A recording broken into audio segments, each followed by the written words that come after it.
Hey guys, I'm back as original book nerd, and tonight I am with Lexie Woods, and we are going to chat about her Midtown Memorial series, which is a series full of hot doctors, nurses, and all the staff and inside jokes you find in a hospital setting. And Lexie, how are you doing tonight? Doing great. What about yourself? I'm good. Just getting back into the swing after finishing my clinical rotations myself.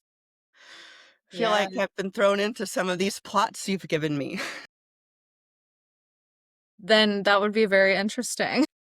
So, my first question, and I've been dying to know as someone in the medical field myself, is how do you pull inspiration for your stories while also trying to make it more realistic for a medical romance? Well, so Dr. Resident, which is the first book, originated basically just because so I'm an oncology nurse, actually, in real life. I'm not an ER nurse like I write about. It basically originated because I needed a way to like process my emotions and like everything I experienced at work. So while like obviously the scenarios and specifics of specific scenes don't exist in real life, the themes do. And so writing about those themes like grief, death, frustrations with the hospital environment, like that type of thing, has really allowed me to kind of understand my personal like feelings on it all, and kind of work through like what all of my emotions. So that's kind of how it happened and how it's continued to happen. Obviously, like I am not personally like hooking up at the hospital. I have married to someone who doesn't work in medicine. But as I started writing the series, I started considering just thinking through like more things that I wanted to talk about that healthcare professionals really struggle with. So one of the big ones in 𝗔𝗹𝗃, which is the third book, is divorce in healthcare. And we have a friend who's in orthopedic surgery. Actually, I think he's about to finish his chief year actually. And so he helped me with like I talked to him a lot about, what it's like for the middle two books because they're both orthopedic surgeons. One's an intern and one's a fellow, or he ends up being a fellow. And we talked a lot about like divorce in healthcare, like why that happens, like, my personal opinion on the matter, like his opinion on the matter, and that type of thing. So, yeah, it doesn't all just come from my personal experience either. Like, I talk to a lot of, not a lot, but like a few, if I feel like I'm out of my element, which I was in terms of orthopedic surgery, then I definitely reach out to people that I either know or people who I know within that profession. The only time I didn't do that was with Dr. Resident, which people might be able to tell, because I just really like it was never meant to be published. It was just a book that I wrote for myself. So, We've chatted. Dr. Resident's probably my favorite. I love Parker. Um, so I'm always someone who says I always get hooked on the first book, and if you can hook me on the first book I read by you, you're stuck. yeah. You're stuck with me for life. As far as the series as a whole, which one was the hardest for you to like kind of get into the mind of the characters while you were writing? For sure, attending, which is the final book in the series, was the hardest for sure. It was mostly because at that point when I was writing it, at that point when I started it, I didn't feel like I had a lot that I wanted to say anymore. I also couldn't really comment on anything from a nursing perspective because the main female character is a medical student. And the main male character what is a just like a general surgery attending. And so I was having a hard time like knowing what I wanted to say from a healthcare perspective, which I feel like is one of the reasons why a lot of people like gravitate toward my books. And then in terms of like, and then so Wes, but then it ended up getting easier because I just essentially wrote Wes as like a very similar character to my husband. Like he's probably the closest. And then Caroline, I ended up basically pulling from, I didn't know that I needed to write this until it happened. Pulling like the feelings of not feeling very maternal and struggling with like the decision of, whether you feel like you can become a mom or like are ready to become a mom and that type of thing. So that ended up getting easier, but I am like not like a black cat character. Like I'm not sometimes like writing stuff like that is very challenging because you just really have to it just takes longer. And then I also felt less comfortable with it overall, so but it ended up being fine. So, for anyone watching, Doctor Attending is the most recent one, and I have had an influx of readers, professing their love for Weston, who has been known in at least the Luna Literary PR company as Daddy Weston, because yes, he is a single dad, and he's probably the redemption arc we've been waiting for since we meet him and Parker in book one, and we see everything that goes down. For you, as an author who single dad is, I don't want to be crucified, but it's probably the hardest and easiest trope to get into in writing because it's always widely popular. Yeah. But a single dad is a hard trope to break into, too. Yeah, it wasn't a trope I wanted to write, to be honest with you. I don't read a lot of romance, mostly because I don't have the time. And I had actually never read a single dad romance. So I didn't know, but I know the lore. Like, people love it. All of my friends love it. Like, it's a lot of people's very, like, absolute favorite trope. Because of the amount of spice that I personally like to write and the kink elements that I like to write, I had a hard time really knowing what the right balance was with the single dad part of it. And like, I think single dad, you can't do it all without writing a really long book. And so I have learned to try and keep things as simple as I can when it comes to writing. And single dad is a huge beast to undertake, so you really can't have that along with a lot of kink exploration, along with resolving all of your characters' plot lines from previous books, along with a lot of healthcare commentary. So that was kind of where I was getting tripped up because I wanted to do it all and it's hard. But I do understand why people love a single dad.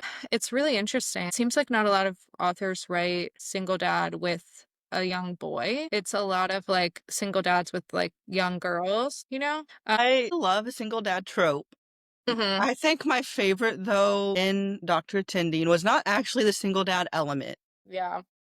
I thought that was more important for his kind of healing friendship with Parker than it was for his romance. I don't know if you kind of felt the same after writing, but I loved the endless support he had for Caroline, with the main quote being, "I'll always leave the porch light on for you."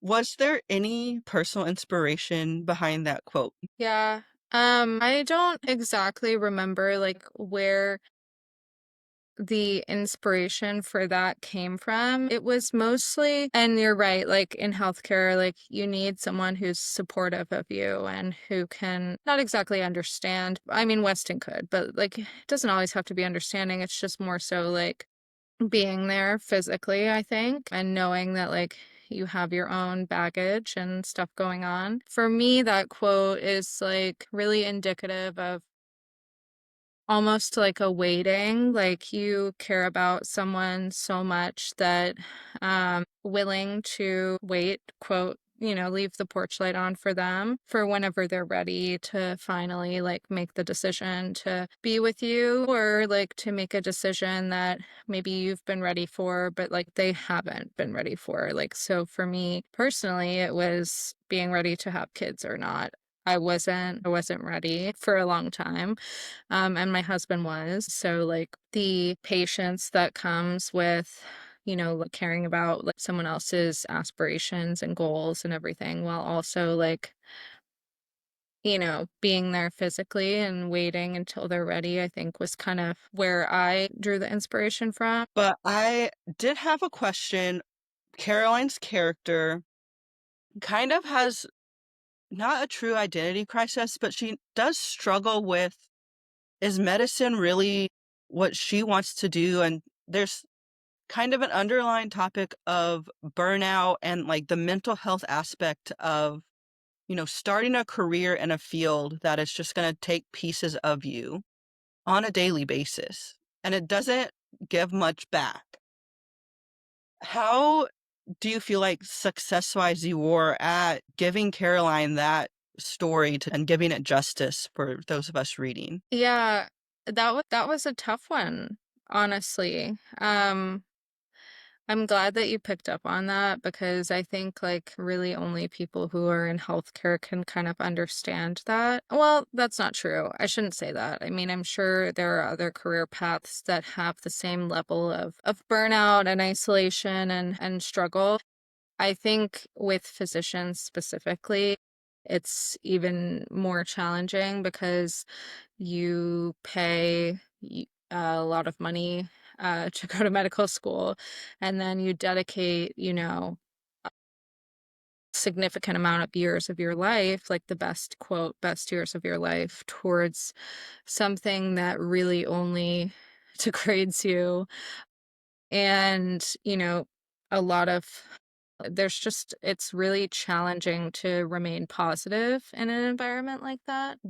I think with Caroline, she just needed someone to tell her that it was like okay to have those feelings and like not constantly feel pressure to like love it, and to encourage her in that way because in the same way that nursing and other respiratory, like lots of different parts of healthcare are isolating, so is medical school, even to a like higher extent. I think they're having matches happening this week, and like they have a lot of really crazy like things that happen while they're in school. And so I just think that what she was very negative towards, like, not rightfully so, toward her experience in medicine and like what she had the decision that she had made. And I think she just needed someone to really like remind her that it was okay to not be okay and like to take some time outside of healthcare. I agree because Caroline was the one I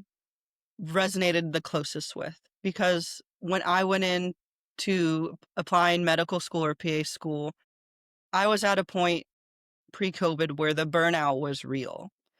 And people don't realize outside of those high intense careers, finding someone who gives you the okay to know that it's not okay to feel good every day, that doesn't happen every day. It doesn't happen for the majority of students applying into schools like this, even outside of medicine.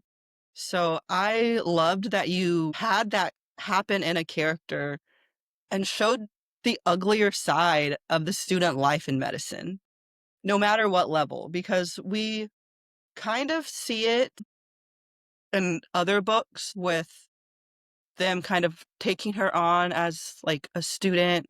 We see it with Bo in book 2 with Caroline's sister and how she decides she's going to go back to nursing school. And, changing careers and going into medicine's a big step too. It's a mental roadblock for a lot of people thinking, oh, I'm not smart enough, or, I'm not compassionate enough. I can't do it. So I really enjoyed the way you show, stronger females, but females who know what they're going to want and go after what they want and get it. Thank you. I'm glad that you resonated with her. I was really worried that people wouldn't like her. I liked her. I tend to like the characters where people in the beginning are like, they're so cold. I'm like, there's a reason why. And she wanted to be perfect because she wanted to be like her brother, even though she would deny it probably, even in your head to the last minute. For the topic I know everyone wants me to ask you about, kink exploration. For Dr. Attending, I know we've mentioned in this interview it was hard for you to balance that with like single dad and like also tackling Caroline's story. But what kinks were your favorite to explore in Caroline and Weston's book? Yeah, that's a good question. Um, I really thought that so Caroline and Wes, I wouldn't say like are the kinkiest couple. More, however, I think like obviously one of my favorite scenes is the sensory deprivation scene. I just really love that because I think like has elements of caretaking while also like just having like a nice like dominant submissive like dynamic. And maybe one of my favorite things to do is like introduce readers to like new ideas and experiences. And so I think that scene kind of does that.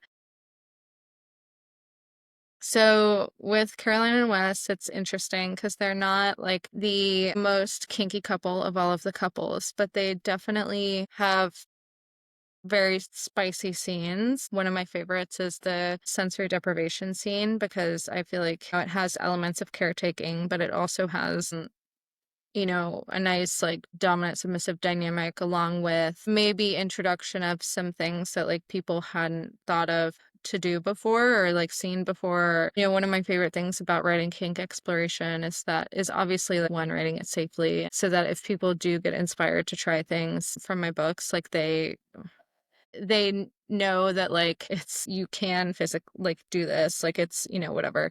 Um and it's done safely. But then also, I like people being like, oh, I had to like Google this or like, look up certain things. And I just think it's cool because that's, one of the neat things about reading. But I also really like Caroline and Wes's scene where Caroline like switches up their dynamic and Yes. pretends to be a madam. I just think, I mean, obviously it's hot, but to me, it's just so funny. There was one time, like, so I personally try all of the scenes that I write before I write them because, or yeah, usually, yes, always before I write them, with the exception of like one or two where I like did it after I was inspired by my own writing and then went and did it in real life just to make sure it worked. But the cool thing about that is that when you're reading one of those scenes, like, that it's realistic because oftentimes, like, occasionally, like, you'll read stuff and you'll be like, what is happening here? So, I don't know. That's one of the reasons why I just really like writing kink exploration because I know that, um, I don't know, it's just something I'm passionate about. We need more kink in contemporary romance. You don't get a lot of it, or if you do get it, you get it in dark romance, and it's not like done safely, sanely, or consensually oftentimes. And so that's hard, or that's just one of the reasons why I think, like, as I continue to write, if I'll pretty much always write kink exploration into my books. Fun one for you to answer for Dr. Tinding. So West kind of disappears in book 2 and 3. We hear about him in book 2, not so much in the third book, until the end. And we meet him as a surprise reappearance at the end of Dr. Fellow.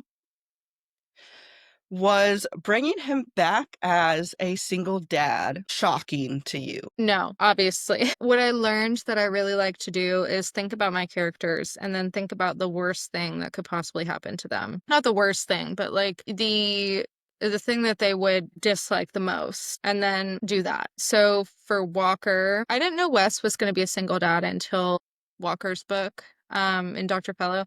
Like, I knew Wes was going to come back, because, I wrote about him and Cassidy and how she was like kind of supporting him despite everything in Dr. Intern. But then I didn't know how he was going to come back until Dr. Fellow. But like with Walker's book, Dr. Fellow, I thought, I knew Walker was married.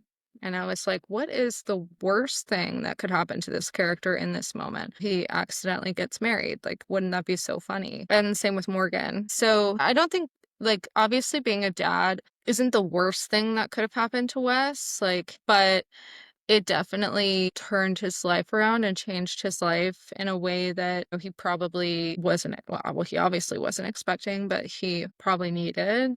I think that, and then also like people who go back, and I wish people would go back like and read Dr. Resident because Wes like really isn't that bad. And it's all from Parker's point of view. And I don't think Parker is like the most reliable narrator.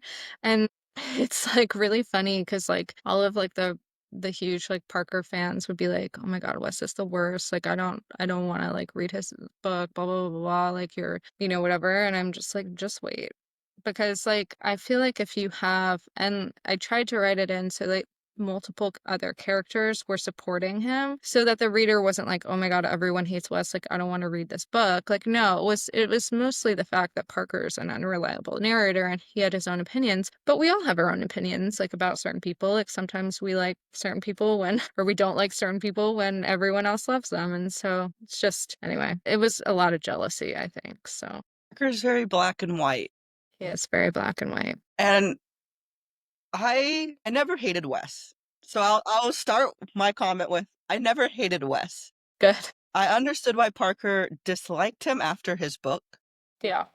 but to me I always read it as Parker was more upset that Wes felt like he couldn't tell him what was going on than he was with what happened or what Parker felt like happened, Yeah. Yeah.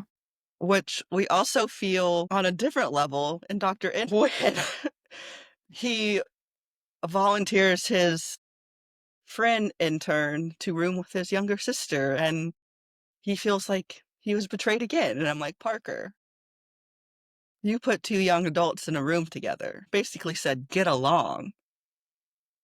Oh boy, did they.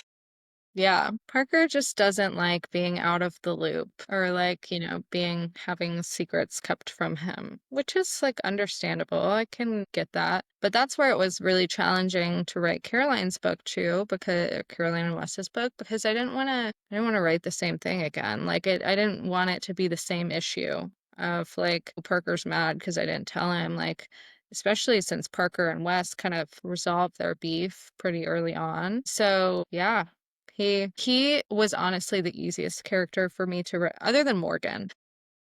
Parker was the easiest character for me to write because I think he's really similar to so many physicians, like just incredibly, incredibly black and white, and like incredibly easy to predict. So yeah, he's a character. For Wes and Caroline, this is the last strictly Dr. Attending question I have. But for their book, what relationship bond was the hardest for you to have the full circle moment with? Because we could argue that he has one with Caroline that needs to be healed, and Parker, and I'm forgetting Today, Cassidy, and even some of the other not as big characters we see.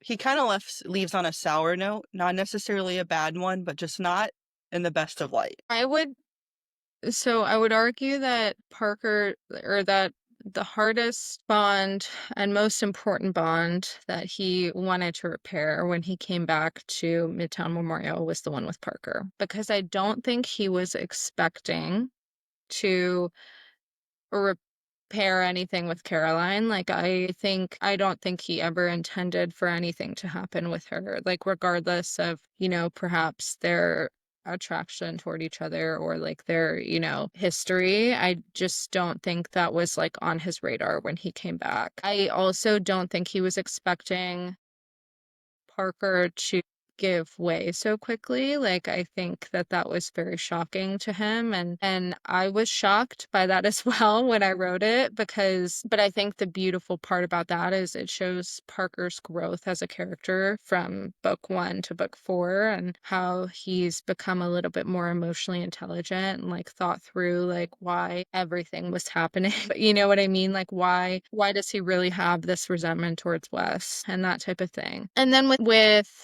with Caroline, obviously that became a major plot point, was trying to win her over and work through all that past stuff. And then with Cassidy, and their past history, I think their relationship is really beautiful because it just shows that you can love someone and like care about someone, but know that you're not right for that person. Like, they're not right together. Well, and I think like the way he treats her in the first book is like a jealousy, like losing type of situation. And I think the way that she treats him is more out of love, and like we could have been something together. And I think it's not, their relationship's beautiful because you can still love and care about someone and them not be like the right person, you know? And I think they both realized that. So, backing up to book 1, Dr. Resident, which is Parker and Cassidy. What was your favorite part about, one, getting your first book out there, but with just their story as a whole? Because they're quite on opposite ends of attitudes and characters and who they are as people. Chaotic book. there's a lot going on. I just reread it actually, and I was like, because Parker notoriously was like my least favorite character for a really long time. And I just reread it and I was like, oh, he's actually really not that bad. But my favorite part of publishing of the first book um was genuinely the response from workers who read my book. It was because I didn't know what I was doing. My writing was actually terrible. Like it is crazy because I can see now that I read the first book again, I can see the growth that I had as an author. But I just really appreciate the healthcare workers who have like stuck with me from the first book or who read the first book and continued to read because like the themes and elements in the book resonated with them. And it really helped me continue to work through my emotions about working in healthcare and being a nurse because you it helped me feel not so isolated.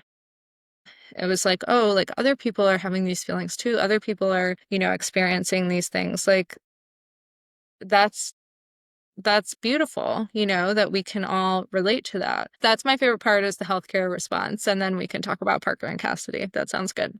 So, my question, because Parker is my favorite book, and no one will crucify me, but I loved Parker. There are the few. It takes a certain type of person to be able to write someone who is like emotionally stunted. I don't have a nicer way to say what Parker is. He's emotionally stunted and expand him over a series because I liked seeing how he like slowly changed throughout 2 through 4.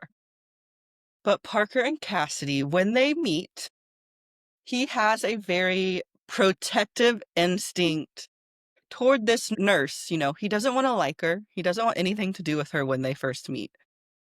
How much fun did you have developing that kind of protective side of him with someone not in his family unit? Because we see it mainly with his sisters and his mom. Yeah, that's a really good question. I don't know why truthfully, because I wrote this book over like a long period of time, just like when I had time.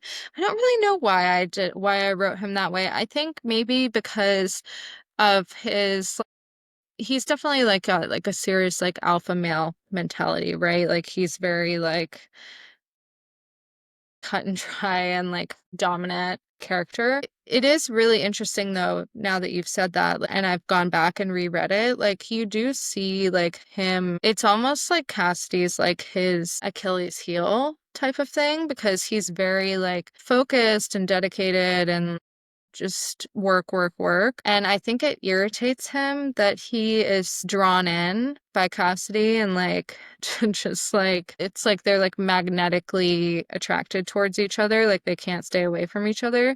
And I think that bothers him. And it is kind of funny now reading it because you're like, this is the last thing you probably wanted, and I go back to thinking about, how I purposely now think about what's the last thing that my characters want.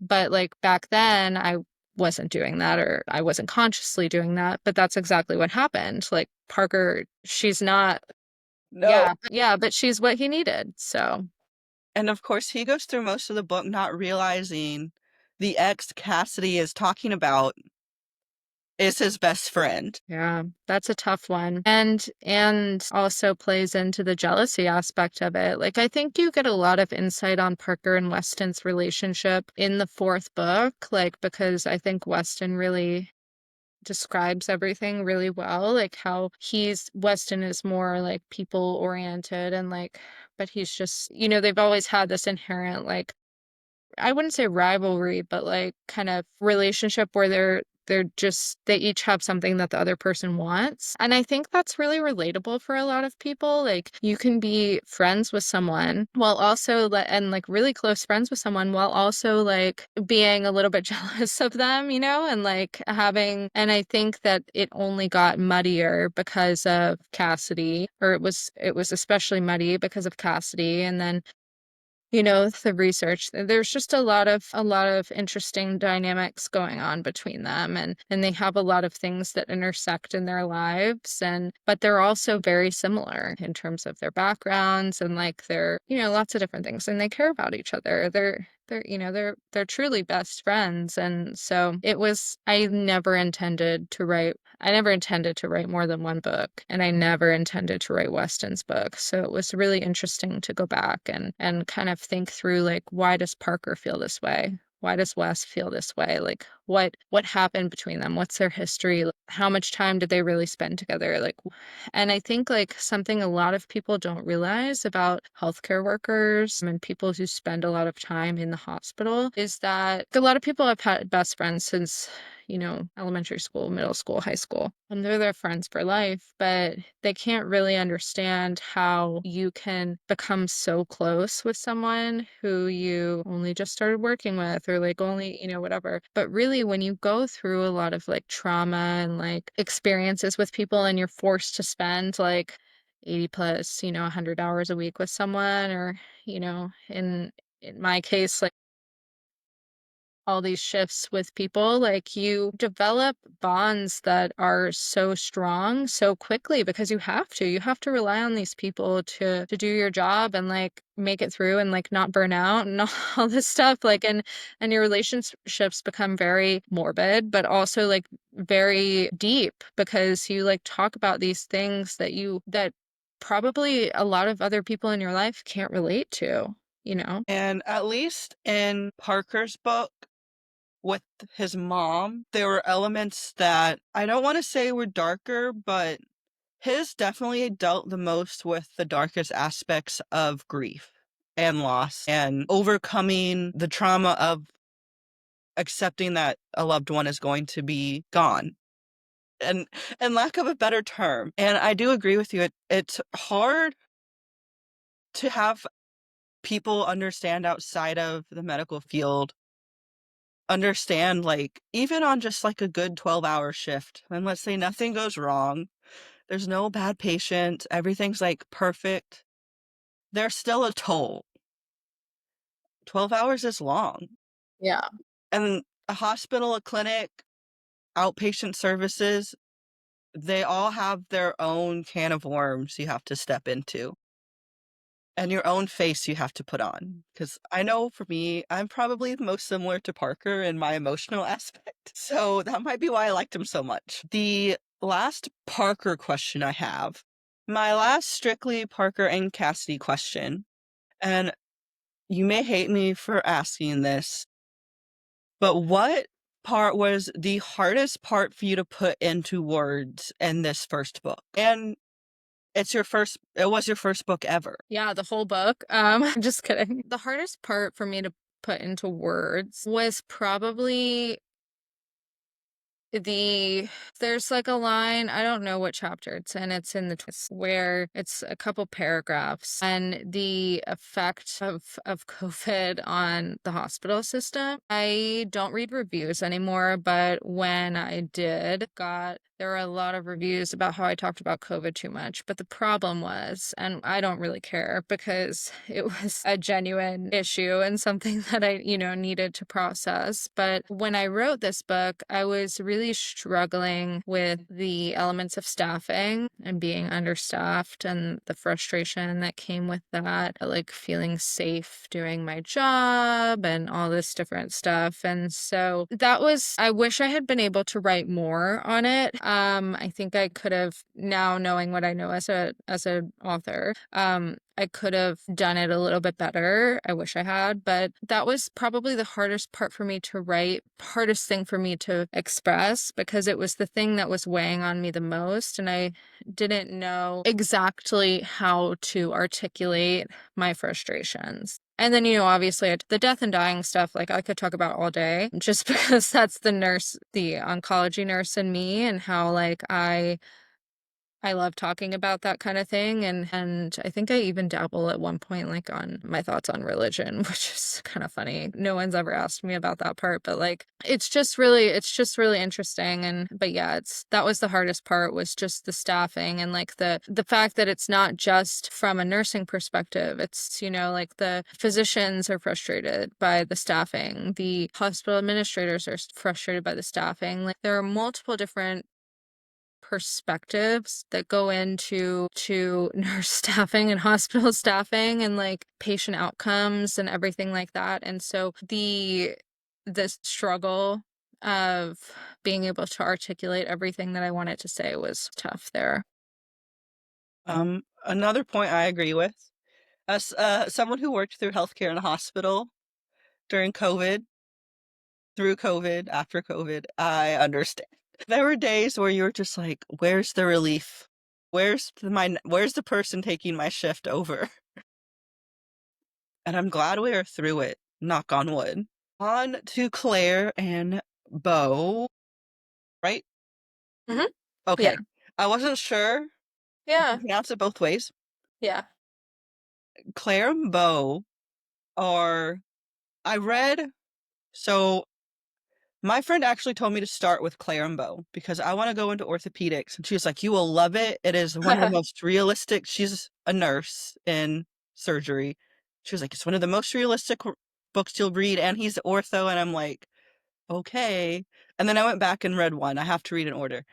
But Claire and Bo, roommates, forbidden, brothers, friend.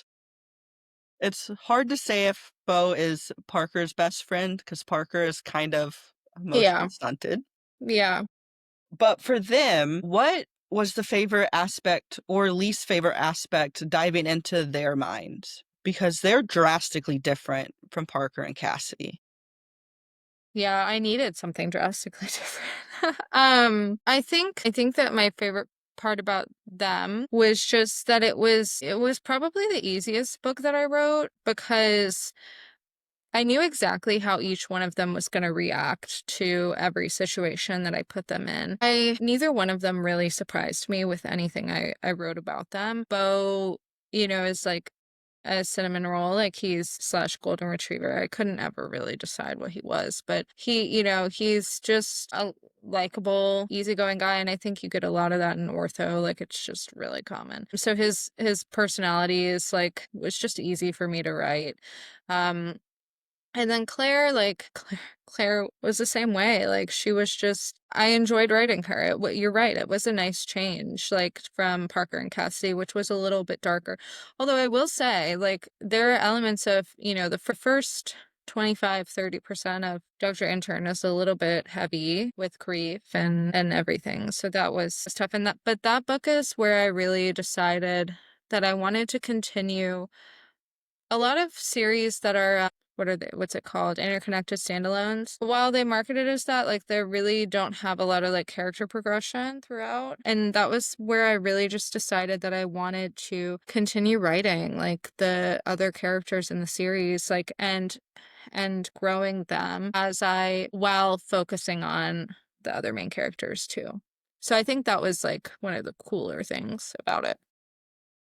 Oh, this one is a good question for fans that loved book 2 and 3.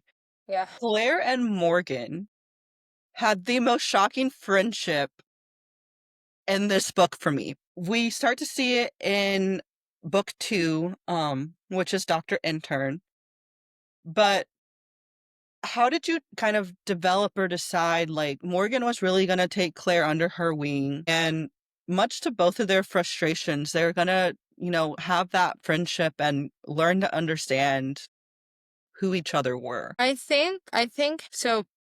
So in every character that I write, like, there are elements of me, there are elements of people that I know, mostly, like, my husband. But I think I decided that Morgan Well, first of all, I decided Claire was going to go to nursing school after working in marketing because that's how my career path worked. um, and so I knew I was going to do that. And then I knew that I needed to have more of Morgan in the book, in Dr. Intern, to kind of tease her as the next character. Obviously, she was in Dr. Resident too, but I wanted more of her. So I needed to find a way to put them together. I think they both have similar personalities in terms of they're very like high energy and like, I don't know, enthusiastic. Morgan's maybe not as enthusiastic as Claire is. But I think that's kind of how I made the decision to put them together. And then they just ended up, I don't know, they just ended up working out. Like I think Morgan never really had a little sister. What I was actually more surprised by was the way that Morgan and Caroline got along. I wasn't expecting that. Like I always felt like Claire and Morgan maybe had like somewhat similar personalities, like uh but I was surprised that Morgan and Caroline ended up becoming really good friends. And also I would like to formally apologize for all of the C names in the books. It's a lot. On the female character. I never noticed that. Yeah. I was always surprised by people who read Doctor Attending, like without having read the other books. I'm like, I'm so sorry. Like they literally all have C names and like that was just my choice in Doctor Resident and I never intended for it to go further.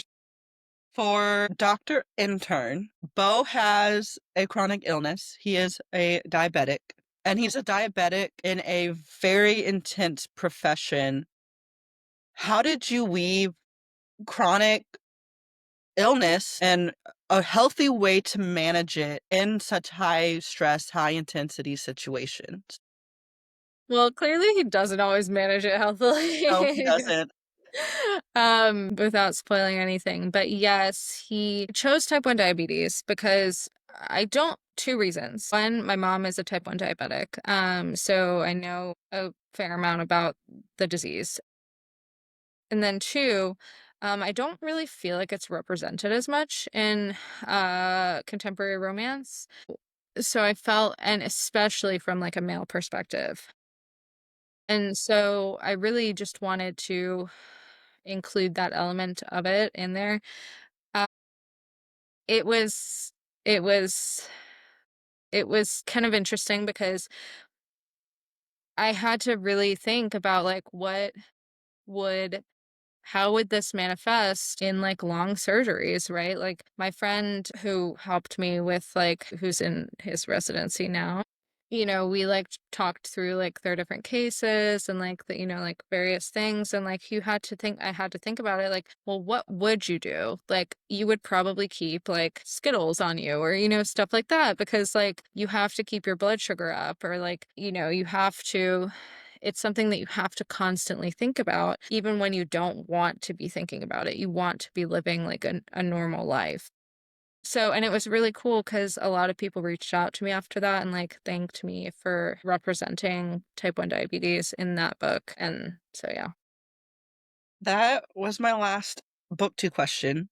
Yeah. I have a few fun ones for book three, and then I have a lot of fun ones just for you to answer in general if you still have some time. Yeah. Yeah. But Walker and Morgan were probably I can't pick. So between book three and four, they're like my second favorite combined. Yeah. But Walker, there is a scene in book two at the New Year's party where you introduce both of them in the same room together, and you're just like, Walker, man. He's a big, burly, quiet man who's gonna fall so, so hard for this little spitfire. Poor guy. I want to know when they have their own scene in book three. It's the scene where I believe it's her and Claire talking about a romance book. And Bo texts him that inappropriate text, and Walker just completely like goes right over his head. He's like, I don't get it.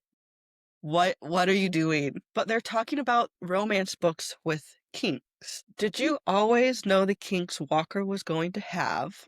going into Walker's book. I knew that a book would be the spiciest. I knew that I was going to have to challenge myself to, and I knew that some people might not like it as much because of that. Like, but I really, really wanted to write a more formal BDSM dynamic but that was done in an exploratory way, like in a way that you would in real life, and figuring out what works and doesn't work, and so because oftentimes when you read formal dynamics like that, or you read BDSM romances, like there's like one person who knows what to do and the other person doesn't know what to do, and so there's a lot of guidance. But what I really love about kink exploration is that you do it together, because that's realistic. That's how it works in real life for the most part. I mean, I'm sure the other way works too for certain people, but so I knew that he was always going to be like very like stern and like, kind of intimidating type of thing. And that Morgan, and I knew, and because I wrote Morgan from my point of view, like 100%, I didn't have to I essentially wrote her as if like I was reacting to that type of thing. I always knew that she would be like have like brattier elements and like do certain things, because she would just be like, what? Like, no, I'm not doing that. But like also secretly love it. So yeah, I always knew Walker would be that type of guy. It's always the quiet ones, that are the kinkiest. You made a decision in Walker's story to not reintroduce the ex-wife and kind of have that element of contention between him and Morgan. What made you decide to go down that path and just kind of write her out from the beginning? Just didn't think it was necessary. I think a lot of times when you have an ex or a divorced man, divorced woman, the ex always comes back into the picture, and that's like the conflict for the book, right? Like, I didn't want to do that because I didn't feel like, because then you're focusing on external things that it's like an external conflict, rather than diving deep into like the character's inner like struggles, and although technically getting married was an external conflict in a way, I wanted it to be more about them and their relationship than like his previous relationship, if that makes sense. I kind of just wanted to like leave that out of the picture. And I also like in my first draft, I didn't have as much about his ex-wife as I did. And then like my alpha readers were like, no, you like need a little bit more. Like we need to like know like why he did this. And so I added it, like just to give context to like the situation. But yeah, I do that a lot. Well, actually, with every book that I write now, like because I don't read romance anymore, I would love to, but I just like don't have the time. I don't know how the traditional tropes typically go. And so that is why, like, sometimes in my series, like my writing, you'll find tropes done in a way that maybe isn't the traditional way that other authors do them, because I just don't know what they're supposed to look like, or like what, And so, like, same with like accidental marriage. Oftentimes, like, you get married in Vegas and then blah, blah, blah, blah, blah. The way that I wrote it was a little bit different. And like, I think that that's like one of the cooler things. In this book, Morgan and Parker finally have their head-to-head moment. Yeah. Was that kind of something you knew was going to happen? Because Morgan really does not want to like Parker for the Yes. longest time. And then she's just kind of like, I must accept that this is happening. Yeah, no, 100%. It was everything I wanted to say to Parker Winters. So that's where that conflict came from. Yeah, I used Morgan as a pawn in my own frustrations with Parker. But yeah, so I did know that that was going to happen. I knew that it needed to happen in order for me to kind of work through my feelings on Parker. And I think some people have said like she's a little harsh on him and like blah blah blah blah blah. But the thing is, like, I think we all have friends that are with someone that you just don't vibe with, and you're like, why are you with this person? But like, you love your friend, and so you want them to be happy. you see, you can see what, like, the good sort of in the person, but there's an added element to that too, of the fact that they also work together, they all work together, so, like, they not only see them on a personal level, they see them on a professional level, and so Morgan has to deal with Parker at work, and she's like, "Literally, you're so annoying, like, stop." So, I think that, like, that doesn't help Parker's case either, because she's kind of intense, and so that's where that came from, mostly just me being selfish and wanting to yell at Parker. Hey, it's funny because Morgan and Parker are very different, but they're very protective of the same person in the same way. Yeah. Because I could totally see you flipping it around and him having that issue with Morgan and being like, Morgan, you're not being supportive, like you're not being the friend that she needs you to be. Yeah. Yeah. And I think she realized that, she realized that, like, this isn't about me. This is about my friend. I liked it. It's funny that you mentioned that it was like an internal debate because I was like, it's one of those things. It's like it's coming. It's like a train wreck. You don't want to watch it, but you can't turn away from. Yeah. She needed to. She talked so much shit about him, like, the whole book, and I loved it. I knew it was gonna happen. There's a line in one of the books. I can't remember if it was in hers or in Claire's and who she was talking to, but she has that comment about how like Parker tries to control Cassidy too much. I never felt that way, but I think it's because we got to read the other side of it. So it was interesting how the changes in Cassidy that occur naturally when get engaged to someone and your life changes.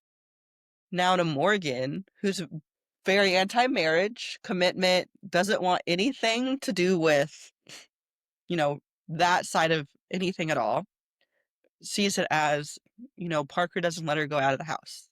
Like this, that, and whatnot. And I was like, Morgan, being a little mean. She was mean. And then throw on the top of everything that the Winters lose their mom in this series. So, like, on top of everything else, they have to contend with that life change. I thought it was good. I remember my Walker question now. This might be a hard one for you to answer. So, you mentioned you use kind of a friend for inspiration on how to write a character going through and post divorce. For Walker, I would say the divorce really wasn't the struggle he overcame. It was his sense of failing a marriage that he had to overcome. As a very competitive, success oriented person, both in career and in personal life, how did you get into that mindset though? Because his sense of failure is different from everyone else's in this book because there was Claire, Caroline, Parker, and Cassidy. All of them had more of a professional or career type sense of failure than a personal issue, like, in their life. Yeah. I think there are two parts to that. So one, like, I knew that I needed to talk about divorce in healthcare. In certain orthopedic surgery residencies, there's like a 90% divorce rate. And so it really, and like, you see it a lot. It's not just like in orthopedic surgery, it's, across the board. And so I really needed to think through, why did he get divorced? What is it? Was it a personal thing, or was it his career choice? Was it there were a lot of elements to that, which was not hard for me to write about, because a lot of the struggles and like things that he talked about are things that, like, I've personally experienced or felt. I think it's incredibly isolating, like when you are married to someone who doesn't work in healthcare. My husband works in oil and gas, and so, like, literally I will tell him about my day or come home, and like, he'll try to relate to it, but he can't, and it's not his fault. Like, that's just the nature of it. Like, we work in two completely different professions. And then the other thing is that I knew that he needed to overcome, like, his feeling of failure in order to then, and his frustration with that, in order to then become a better husband, like, and a better partner for the future. And I think that's where like his like he was super stubborn about like not wanting to get a divorce. He was like, no, I'm not divorcing you, because like he didn't want to. He wanted. He didn't have family. Like like his wife was his family like for so long, and then they got divorced, and then he had his family at the hospital, like found family vibes, but he didn't want to lose that again. And I think he learned a lot from the divorce and was able to grow and everything. So I'm good now. Okay, good. So I have a fun game we are going to play with Lexie now that we've kind of talked about all four books. So at any point, you are allowed to throw a question back on me. All I ask is that you don't try to always pick the hard ones if you want to throw them back on me. No, I'm kidding. But what I'm gonna do is we each have our sets of books here. So I have my four and she has her four. And I'm gonna ask a question, and it can be like, what was your favorite character to write, or what was the favorite kink you had? And she'll just lift up the book and she'll kind of give us a brief answer on what, the answer to the question is. So my first question is going to be an easy one. If you got to go back and choose a book to kind of rewrite, revamp, which one would you choose and why?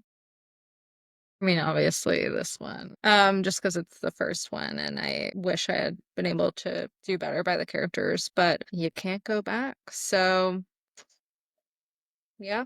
But I'm glad that it's your favorite. I don't know. I'm always like Parker's. So I don't know. It's okay.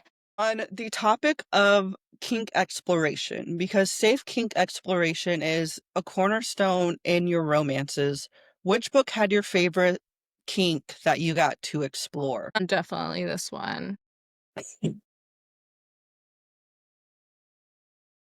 Read it. That's Walker. really all I can say there. On the topic of character growth, what character was the hardest for you to evolve their story, in the sense that we meet them in one book, but they maybe changed a lot when we got into who they were as a character in their own? Yeah. I mean, definitely Wes with the redemption arc. I think he had the redemption arc of the year. He just truly evolved as a person and as a friend and as a father. So definitely Wes. Plus I like literally love his covers. Which character or couple do you feel had the spiciest scene in all four books? I mean, this one. Yeah. It's kind of a toss up between the hook scene and I don't even remember what chapter it is. It's in the teens. That scene, just because I don't want to say what it actually is. But yeah, those are two of my favorite spice scenes I've ever written. If you had to choose one book to become full cast audio narration, which couple would you give that honor to? Say is that they're all coming to audio actually this year. But if I had to pick one to go to audio, it would just be this one because of I think some of the quotes are iconic, like in terms of like spice, but I think all of them would do well in audio, I think. What about you? For audio, I would be really curious actually for this one, Yeah. because I don't tend to read a lot of golden retriever cinnamon roll type heroes. So I would be really curious who you would want cast as Bo. You'll find out. He also has a southern accent. Well, that's And that perfect. was something I had to think about. He's a Southern boy. Yeah, it's I think people will be surprised by the casting in this one. Now I'm going to get into the harder ones. If you had to pick a character in one of the four books that you were going to take away and replace with a brand new character, main character or part of the main couple, what book would you do it and who would you kind of take away? That is a hard one. They each serve their own purpose, which is the hard part. I would probably take and replace her with someone like, actually, you know what? Honestly, none of them. I don't know, they're all very unique to me. Like I really don't know who I could replace and like I paired them together for a reason. I actually have their own zodiac signs. Like I know like what their zodiac signs are. I guess I can't keep throwing it back on you. This is a hard Well, question, so you can. yeah. Mine would probably be Morgan, Yeah. only because I really liked Park. But I don't know who I would replace Morgan with because I would still want that pit bull of a best friend. So she would still have to kind of essentially be the same person. Yeah.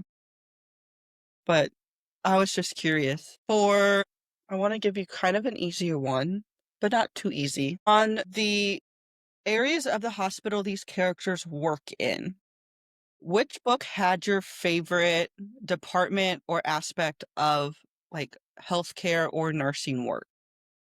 Yeah, I think this one. No, wait. This one. This one was like basically a nursing pour out of experience. Like, I also thought that the pager scene was really funny, and so I just really enjoyed that part of it. So this It just one, goes yeah, right over his head. it was so funny. I liked the moment it clicked and he was just like, of course. Yeah, he was just like literally, you're so annoying.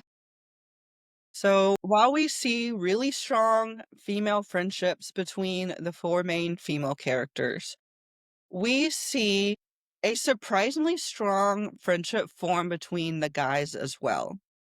Who would you argue needed that friendship the most out of the four? Hmm, interesting. I hate to keep plugging this book, but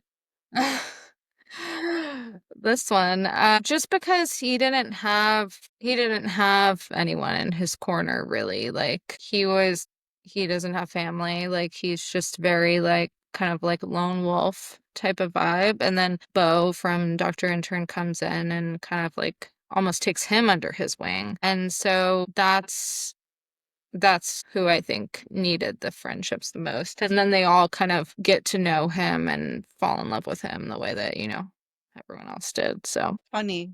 I would have said Parker I mean, for yeah, the Parker same needs reason. friends. I would have said though, even though Parker has friends, he doesn't really know how to be a friend without the aspect of like always trying to be one up on someone. Yeah, for sure. For sure. And like Bo is just like his friend because he's nice You to gotta have a everyone. choice. Yeah. And Wes is his friend because of proximity and like, work. Like, and then obviously they grow closer. Um, Yeah. I mean, I think Walker and Parker have a lot of similarities from that regard as well. So this one isn't one that you have to pick between the four, but kind of diving more into the friendship, was it surprising or shocking to you how well the four of them as guys got along outside of the office? No, but only because like I just think inherently, regardless of your background and like what you've been through and like everything, they had the commonality of going through surgical residency together. Not together, but like they had that element of understanding for each other, even though they came from different backgrounds and everything. So, no, did I intend it to be that way? No, but it just happened. So, but I like that because I think that they each bring a unique aspect to their friendship in the same way that the girls do. In my not dedication, acknowledgments for Dr. Attending, I wrote like an acknowledgement to my future baby. And it was just like about how each of these characters has like this unique element to them. And I hope that, my future child like has certain aspects of each character within them. So I think that they each bring something special to the table, which is why it was hard to think about like who I would replace because I really don't know. I think they each serve a purpose. I have one more question, and this is probably not gonna be one that you love me over. If you had to pick one character to hang out with for a day out of any of the characters in any of the four books, who would you pick and why? And it can only be one. Honestly, I think I would hang out with Bo. Like, I just feel like he would be a really good time. And I don't know, I forget about him sometimes, but I think he would be a good time. The obvious answer would be Morgan, but just because like everything I wrote, even like with the rabies story, was like me, and so I just think it would be funny to have like hang out with someone similar. But yeah, I think Bo would be a fun time too. Yeah, Oh, what about you? so Not Parker, obviously. I'm very introverted, Yeah, which is probably why I liked Caroline and Parker the most yeah. because they tend to be more okay on their own. I think it's a toss-up actually between Bo and Walker because I think both of them would be interesting in their own right. I would probably gravitate more towards Bo because I need someone that's gonna have more energy. Whereas I could totally see if I was like with Walker, we would just be sitting and not In doing anything. silence. Uh, Yeah. yeah, Parker would probably like scowl at you and Yeah. I'd probably do it right back. yeah, it would just nothing would happen. So, yeah, I could see that Yeah. for sure. And Morgan might be a little too much for me. Yeah. She might be a little, I might need to be like, calm down. But I enjoyed chatting with you. I have three Yeah. one-liners before we go. Okay. The first one is from a reader who is in healthcare, and they just wanted to say thank you for finally giving us a book that tackles topics in healthcare that, as a romance reader, I love to read, but we hardly ever get to see done in a way that brings a light to it. The second one just says Daddy Weston. I don't think I need more clarification on that one. And the last one is a one-liner that we are all thinking, and they left us with, and now I'm gonna completely say is Worth Daily. Can we just get more on him? Because in the last book, he leaves us with that beautiful teaser that they are all too close for comfort for the hospital HR department. That was But see the newest plastic surgeon at Midtown Memorial. no. He does not live in Atlanta. He lives in Houston. So when Worth's book comes, it will be a separate series. It will not be within the Midtown Memorial series. I don't know when it's coming, but it's in the works. I didn't intend for it to be in the works, but things happened, and so now it's in the works. And he is paired up with this nurse named Allie. I don't have her last name yet. I don't even have the hospital name. I haven't decided. But yeah. So Worth and Allie are the next couple, and we'll see where they go. I loved chatting with you, getting to dive more into the characters. Yeah. You guys probably noticed Lexie has the original mail covers, and I have the special editions. These have a bonus chapter if you're wanting to get more of these four couples. A bonus chapter that I have not read yet, so I'm excited to get four chapters of reading in. But other than that, thank you, Lexie, for joining me Yeah. and answering all of the questions. And Thanks. thank you for, hopefully giving us a new book to look forward to. Yeah. Thank you so much for having me. This was a You're blast. welcome. And I wish you the best of luck with the rest of, I hope your most recent release is still doing fantastic in the Kindle charts and with writing. Thank you. Thank you. It was nice chatting. You too.